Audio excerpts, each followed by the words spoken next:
Good morning everyone, welcome to Priya blog. তো আজকে সকাল 11টা থেকে ভিডিওটা শুরু করছি। তো আজকে আর ব্রেকফাস্টের টেবিল থেকে শুরু করলাম না। সকালে খেয়েছি রুটি আর তরকারি, আর এদিকে চলে এসেছি পড়াশোনা করতে। আর দেখেছেন কি সুন্দর বাইরের পরিবেশটা, আর সুন্দর পরিবেশ দেখতে দেখতে বই খাতা নিয়ে বসে পড়েছি পড়ার জন্য। সামনে আমার এক্সাম আসছে, সেই জন্য আর বেশি কিছু ব্লগ আপনাদের সাথে শেয়ার করতে পারি না, তাই যা করি তাই আপনাদের সাথে শেয়ার করছি। তো মোটামুটি বিকেল 3টা অবধি পড়ার ইচ্ছে আছে।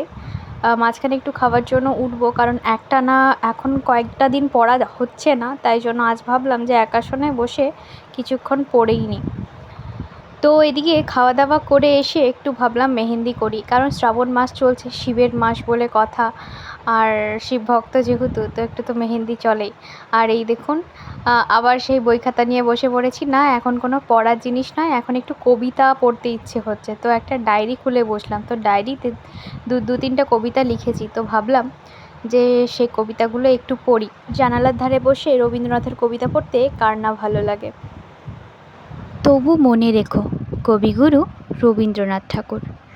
তবু মনে রেখো, যদি দূরে যাই চলে, যদি পুরাতন প্রেম ঢাকা পড়ে যায় নব প্রেম জালে, যদি থাকি কাছাকাছি দেখিতে না পাও ছায়ার মতন আছি না আছি, তবু মনে রেখো।